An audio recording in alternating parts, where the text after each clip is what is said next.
그동안 참회 대신 선동을 택했습니다. 거액의 영치금을 챙겼습니다.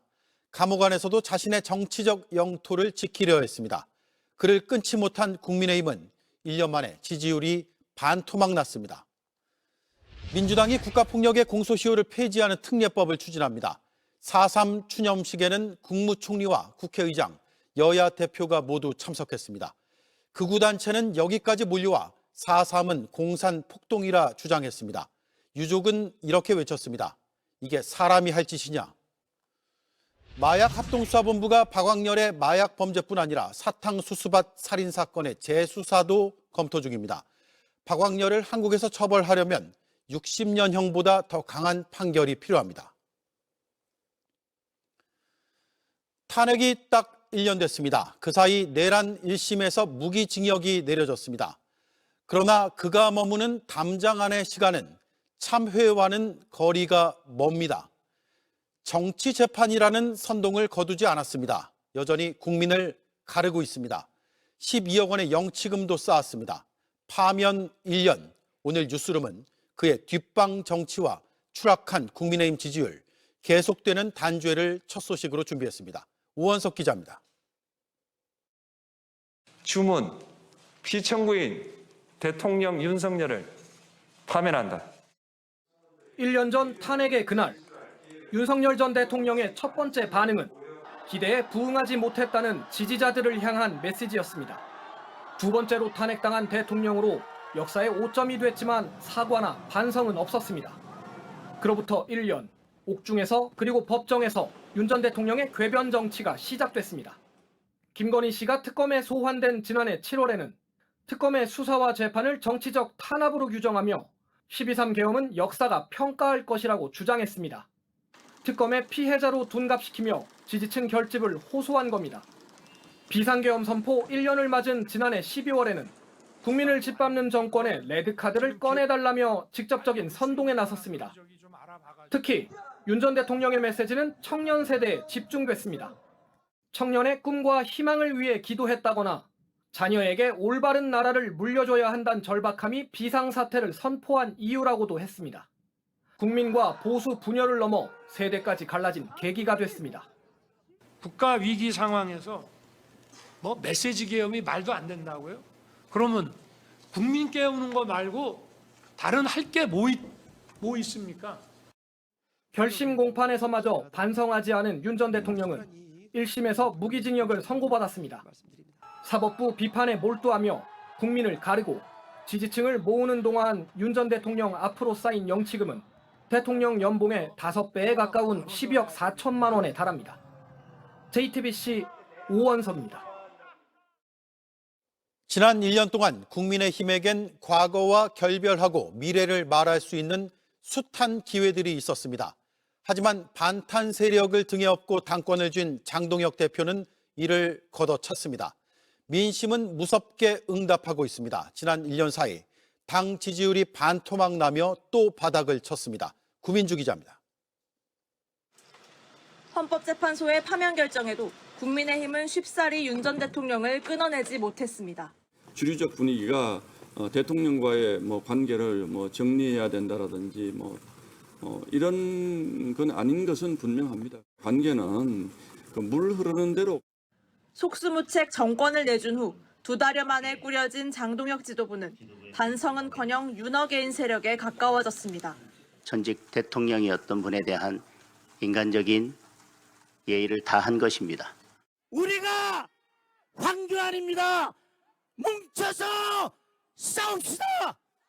권성동 의원이 구속되는 등 특검 수사가 당을 겨눴지만 계엄 1년 등 주요한 순간마다 계엄이 곧 내란은 아니란 말 등으로 쇄신 기회를 걷어찼습니다. 실제 비상계엄은 사실상 2시간 만에 종료됐고 지금 가고 있는 길이 맞는 길입니다. 중간중간 잡음에 신경 쓰지 마십시오.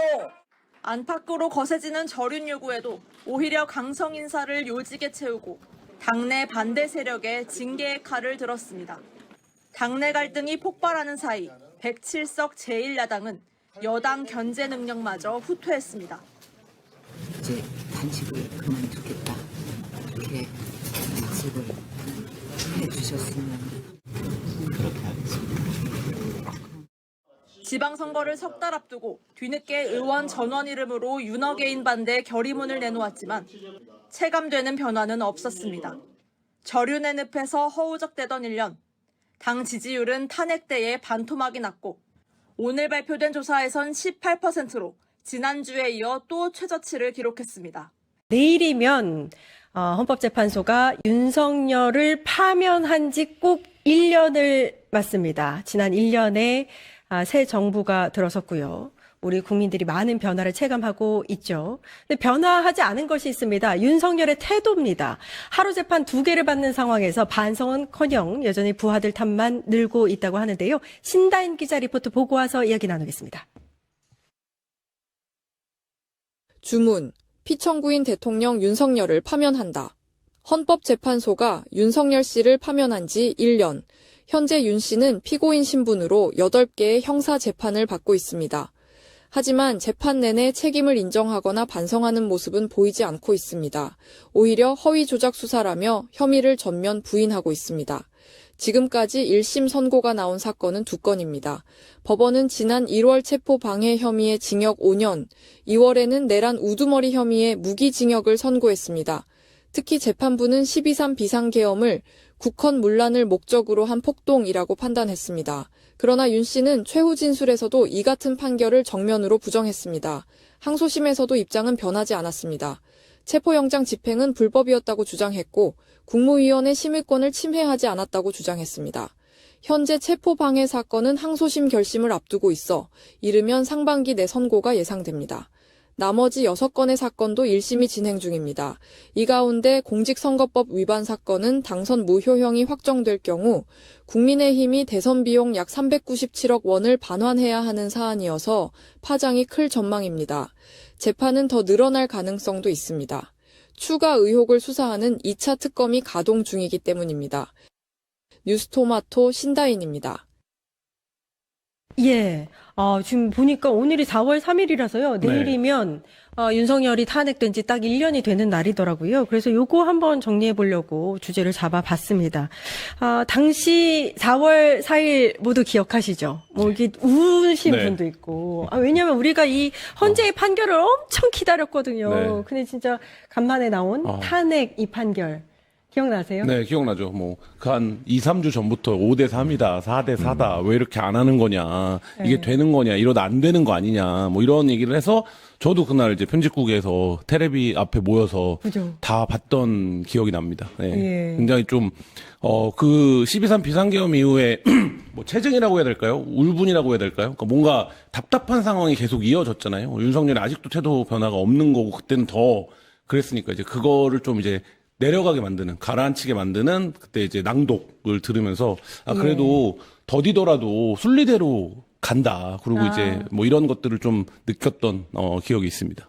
겨울 내내 사실 많은 국민들이 광화문 앞에서 키세스 이거 은박지 해가면서 탄핵만을 기다렸는데. 맞습니다. 저도 그때 사실 방송을 많이 했었는데요. 아무래도 법률가 수요가 그때 많다 보니까 저도 사실 탄핵 선고를 할 때 방송 중이었습니다. 해설을 하면서 봤는데 저는 뭐 탄핵 소추 처음 할 때부터 탄핵 심판을 쭉 바라보면서 이거는 8대 0이 될 수밖에 없다. 탄핵이 될 수밖에 없는데 많은 분들이 너무 걱정을 하시는 거예요. 그러다가 너무 늦어지니까. 갑자기 늦어지니까 막 5대 3 대드락설이 갑자기 대드락설이 썼죠 그때. 유포되기 시작하고 그러면서 저는 그 누가 만들었는지 그 5대 3설은 좀 얄밉더라고요. 굉장히. 근데 저는 하나도 믿겨지지 않았는데 그것 때문에 또 일부 지지층에서는 이거 뭐 다 믿을 수가 없다. 국무위원들을 총 탄핵해야 된다. 막 이런 무리한 주장까지 나오지 않았습니까? 근데 저는 법률가라 그런지 몰라도 아무리 생각해도 이거는 8대 0밖에는 답이 없는 거예요. 왜냐면 저 스스로를 세뇌시켜 놓고 이걸 기각해야 돼라는 결정문을 써보려고 해도 써지지가 않는 거예요. 그 정도로 확실한 거였죠. 그렇기 때문에 저는 그냥 담담하게 그냥 뭐 그렇게까지 초조하진 않게 기다렸던 것 같고요. 그리고 나중에 뭐 일부 이견이 있었다든가 헌법재판관들 사이에 그런 얘기가 나오기도 했는데요.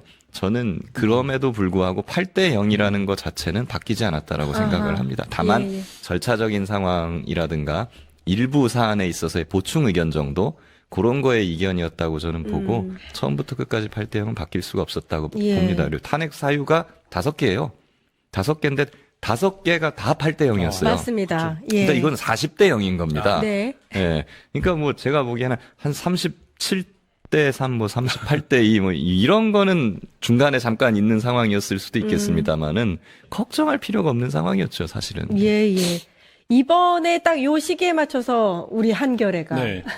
문영배 전 헌재소장 네. 권한대행과 인터뷰를 했는데 여기에 이 대드락설 네. 없었다 그런 거 없었다고 얘기를 했잖아요. 그러니까 그죠? 이제 어쨌든 본인들은 당시에 그러니까 박근혜 탄핵 선고일자랑 많이 비교를 하는데 그때는 퇴임을 앞두고 날짜가 정해져 있었기 때문에 그게 이제 충분해서 그만큼 한 게 아니라 그렇게 할 수밖에 없었던 상황이고 이제 본인들은 그런 상황은 아니었기 때문에 당시 재판부 구성이 좀 더 여유가 있었고 그러니까 문영배 재판관 이거는 뭐 계속 해왔던 얘기인데 8대 0이 나는 게 중요하다고 봤다. 그러니까 이거에 대한 사회적 합의를 처음으로 한다라는 의미에서 8대 0이 나는 게 중요하다라고 봤다라는 얘기를 하셨고요. 뭐 여러 얘기들을 했는데 시민의 승리라든지 우리가 이제 민주주의 역사를 어떻게 진전시켜야 되는 이런 부분들을 했는데 제가 사실 이렇게 지면에 논설위원들이 하는 인터뷰 잘 안 읽거든요. 너무 길잖아요. 근데 그래서 아침에 후딱후딱 넘기다 보면 안 읽는 경우들이 있는데 오늘 그 인터뷰는 오랜만에 꼼꼼하게 읽으면서 아 이렇게 말하는 분 어른이 있다. 뭐 이런 거를 좀 새삼 한번 다시 느꼈습니다. 예. 그 문영배 헌재소장 권한대행이 윤석열 탄핵 사건의 특징을 국민이 이겼다라고 이렇게 규명을 했는데 두 분은 이 윤석열 탄핵의 특징이 뭐였다고 보세요? 그냥 문영배 재판관이 말한 게 그냥 다 옳습니다. 예. 헌법이 보면 우리 법률가들은 헌법에 대해서 어떤 생각을 갖고 있냐면 최고법이기는 하지만 사실은 뭐 사시 볼 때, 변호사 시험 볼 때 잠깐 공부하는 거. 그리고 시험 끝나면 있었어요. 잊어버리는 거. 맞아요. 예. 왜냐하면 우리 일상생활에 이 헌법을 적용하는 뭔가가 사실 좀 피부로 느끼기엔 좀 부족했던 것 같아요. 없고 사실 형사재판, 민사재판 이런 실제 소송에서도 맞아요. 써먹지를 않으니까요. 그런 것이었는데 사실은 12.3 계엄을 통해 가지고 온 국민들이 헌법이라는 걸 알게 되고 헌법의 중요성을 알게 되고 주권자인 국민들이 실제로 국회를 지키고 그 앞에서 부당한 무력에 대해서 저항권을 행사한 거잖아요. 그렇기 때문에 어떻게 보면 그 헌법 조항 하나하나들이 그 탄핵의 시간 동안 다 살아서 움직인 거예요. 그걸 우리 국민들이 맞습니다. 체감한 것이죠. 네. 그걸 통해 가지고 이제 헌법이 국민들 앞에 들어왔다라고 판단을 하고 사실 뭐 거기에다가 조금 이건 작긴 하지만 2차적으로 이번에 재판소원 제도가 통과되면서 예. 그것도 우리 국민들이 헌법의 중요성을 알았기 때문에 헌법을 위반한 것은 법원의 재판이라도 취소될 수 있다라는 그렇죠. 것에 대해 많은 국민들이 또 호응해준 탓에 이것이 통과될 수 있었다고 저는 생각을 합니다. 예, 국가의 근간인 헌법의 중요성을 다시 한번 깨닫게 하는 또 계기가 됐다. 윤석열 탄핵의 특이점 또 우리 기자님께서 한번. 그러니까 전 세계적으로 친위 쿠데타가 실패한 역사가 사실 별로 없습니다.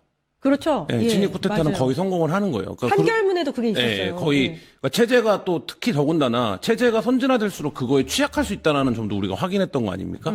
근데 이제 어쨌든 이 취약성을 당일에 신속하게 이제 국회 앞에 모였던 시민들이 극복했다는 점. 그게 어쨌든 세계 정치 역사에서 굉장히 중요한 분기점이 됐고 그래서 우리 그 당시에 이제 헌재 결정문이 어떻게 쓰여지느냐를 외국에 있는 법조인들이나 외신들도 굉장히 주목하고 있다. 이런 얘기들 많이 나왔었고 그 자체가 그 국가 운영 체계나 통치 체계에서 어떤 뭐 기념비적인 어떤 그 판결이 된 거죠. 그러니까 뭐 그런 면에서 굉장히 좀 훌륭했다고 보고 저는 근데 기자 입장에서 보면 12월 3일부터 4월 4일까지가 너무 길었고요. 그리고 작년 4월 4일부터 올해까지도 너무 긴 것 같아요. 그러니까 뭐 뒤에 1년은 좀 다른 측면에서 길지만 뭐 격변이 많았고 근데 12월 3일 이후에 4월 4일까지 오는 기간 동안 너무 많은 일들과 너무 많은 막 뭐라 그럴까요? 진짜 뭐 이렇게 객관적 포지셔닝을 유지하기 어려운 상황들이 너무 많았고 근데 이제 그럼에도 불구하고 어쨌든 그 모든 상황을 돌파해 간 게 아무것도 들지 않고 평화적으로 시위를 했던 시민들 그다음에 그 마음들이었다는 점은 뭐 기자를 떠나서 공동체의 한 명으로서 굉장히 좀 감동적인 순간들이 많이 있었던 것 같습니다. 맞습니다. 제가 요즘 보면서 느끼고 있는 게 그 어떻게 보면 내란 청산이 지금도 완전히 되지 못하고 있잖아요.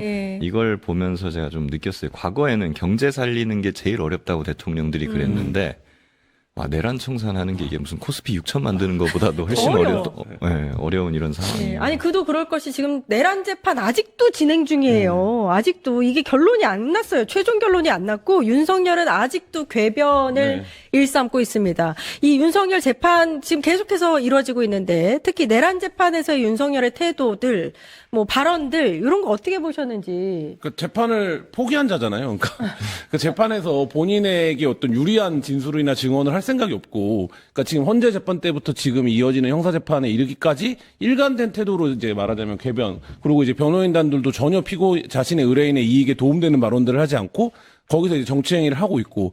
근데 이제 그게 초반에는 굉장히 붐업이 있는 것처럼 보였죠. 예를 들면 지지자들이 막 집결하고, 물론 뭐 여전히 윤석열이 뭐 그 안에서 영치금을 12억 모았다 뭐 이런 얘기들이 들려오지만, 그럼에도 불구하고 이제 그런 궤변과 뭐 말도 안 되는 얘기들을 그 압력을 버티면서 윤석열을 어쨌든 무기징역에 처했다라는 거는, 그리고 뭐 이제는 이제 어느새 언론에서 더 이상 말하지 않는 이름이 됐지만 지기현 재판부가 했던 일들 생각해 보시면 얼마나 기가 막힌 일들이 많았습니까? 근데 맞아요. 그럼에도 불구하고 이제 여기까지 왔다는 점은 굉장히 중요한 것 같고, 그러니까 실제로 이제 윤석열 씨가 한 번쯤은 자기 고백을 할 때가 되지 않았나라는 생각도 듭니다. 그러니까 뭐 그게 당장에 찾아올 것 같지는 않은데, 그러니까 실제로 이 비상계엄을 왜 했는가, 이 부분에 대해서 저는 아직도 그 비상계엄을 시행한 자들로의 입에서부터 그나마 이거는 이유가 될 수 있겠다라고 하는 거를 한 문장도 지금 납득이 가는 문장이 여전히 없는데, 그러면 저자들은 이 엄혹한, 그러니까 예를 들면 그래서 지금 무기징역을 받고 엄청나게 많은 사람들이 처벌을 받은 거 아닙니까? 그러면 그 내심을 한번 여전히 못 듣고 있다 우리가, 이런 생각은 듭니다. 예. 윤석열 측이 최근에 내란 전담 재판부 설치법에 대해서 헌법 소원을 제기를 했지 않습니까? 요거 어떻게 보셨어요? 네, 뭐 우리 헌법은 개인의 재판 청구권을 잘 부여하고 권리로 보장하고 있습니다. 윤석열이 헌법 소원을 하는 것도 개인의 권리니까 뭐 그거는 존중해야 되겠습니다만은 그냥 한마디로 택도 없는 소리다. 이렇게 보면 될 것 같습니다. 그냥 뭘 하든 윤석열은 지금 무슨 소리를 하든 어떤 행동을 하든 그냥 노이즈예요. 여태까지 자기 책임이나 이런 걸 한 번도 인정을 하지 않았고, 그리고 하고자 하는 말이나 주장들도 최소한 민주주의 사회에서 존중받거나 곰씹어 볼 만한 그런 가치도 없는 이야기를 반복적으로 하고 있거든요. 제가 제일 충격을 받았던 말들은 이런 것들도 있었어요.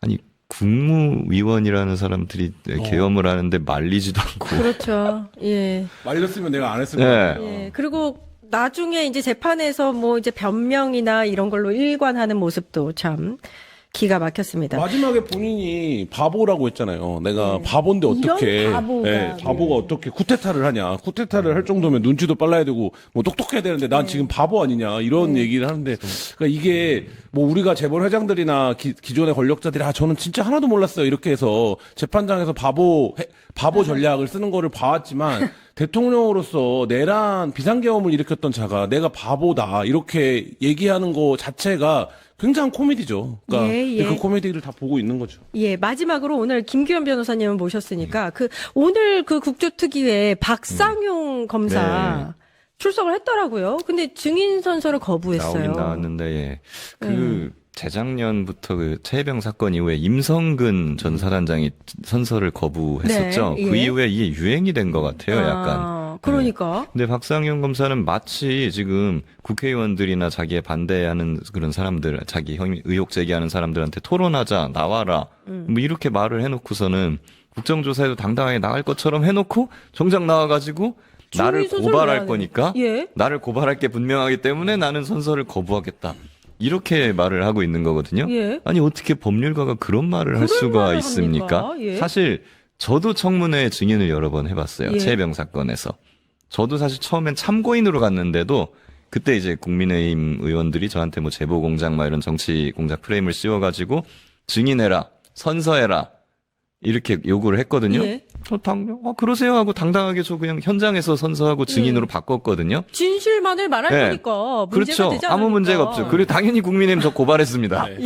고발했는데 뭐 어차피는 거짓을 말한 게 없기 때문에 아무 문제가 없었고 당연히 무혐의가 나왔어요. 박상용 검사도 지금 자기가 말하는 게 다 진실이고 자기 말이 맞으면 선서를 한들, 그래가지고 고발을 당한들 설령 무슨 문제가 됩니까? 어차피 다 무죄 나올 건데. 어차피 자기가 무죄 받으면 자기가 그 다음에 역공하면 되죠. 근데 이걸 못 한다는 것은 본인도 쫄리는 것이죠. 그렇죠. 어차피 이게 무죄가 못 나올 거고 자기 말이 진실이 아니다라는 걸 자인하는 거라고밖에 지금 볼 수가 없습니다. 예. 정신적으로 약간 지금 아노미 상태가 온 것 같아요. 그러니까 본인이 어떤 그래요? 방식으로 방어를 하고 오늘 7페이지짜리 입장문을 써왔다는 거 아닙니까? 그래서 선서 대신 그걸 읽으려고 했는데 서영교 위원장이 제지한 거거든요. 예, 제지한 거거든요. 그러니까 이제 그런 상황만 놓고 보더라도 그러니까 지금 어쨌든 자기 세계 안에서 자기가 하는 거짓말에 때론 자기도 믿음을 가지는 순간들이 오거든요. 너무 많은 프레스가 오면. 그러니까 이 세상이 다 내 얘기를 들어주는 것 같은 느낌을 받으면. 근데 지금 약간 뭐 그런 상태까지 가고 있는 게 아닌가라는 생각이 들고 오늘 뭐 추가로 공개된 녹취들이나 이런 거를 보면 어떤 개별적 부분에서 박상용 검사가 억울할 수 있고 박상용 검사의 말에 사실이 있을 수 있겠죠, 당연히. 근데 지금 전체적인 이 흐름이나 맥락에서는 박상용 검사의 주장이 판판이 기각되고 있는 거 아닙니까? 뭐 이런 상황들을 놓고 보면 본인이 그리고 이제 계속적으로 항변하고 싶은 거는 윗선이 있었다는 얘기를 막 본인이 방송 나오거나 이러면 계속 해요. 뭐 그다음에 이제 그 녹취에도 등장하지 않습니까? 윗선한테 물어보겠다 이런 표현들이.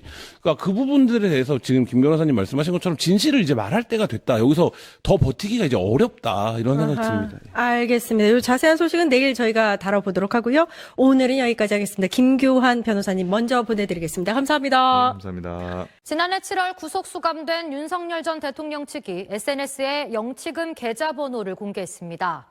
이후 지난달 15일까지 8개월 동안 윤 전 대통령이 받은 영치금은 12억 6,236만 원으로 올해 대통령 연봉의 약 4.6배에 달합니다. 영치금 보유 한도는 400만 원으로 한도를 넘어가면 석방 때 지급받거나 신청 시 개인 계좌로 이체도 가능한데 윤 전 대통령은 358차례에 걸쳐 입금된 영치금 대부분을 외부 계좌로 옮긴 걸로 드러났습니다. 구속 이후 7개월 동안 약 9,700만 원의 영치금을 받은 김건희 여사도 금액 대부분을 계좌로 이체했습니다. 영치금은 400만 원 이하로 잔액만 유지하면 반복 입출금이 가능하고 사실상 비과세로 운영되는 등 정치적 후원금 형태로 악용될 수 있어 대책 마련이 필요하다는 지적입니다. 안녕하세요. SBS 주시은입니다. 오른쪽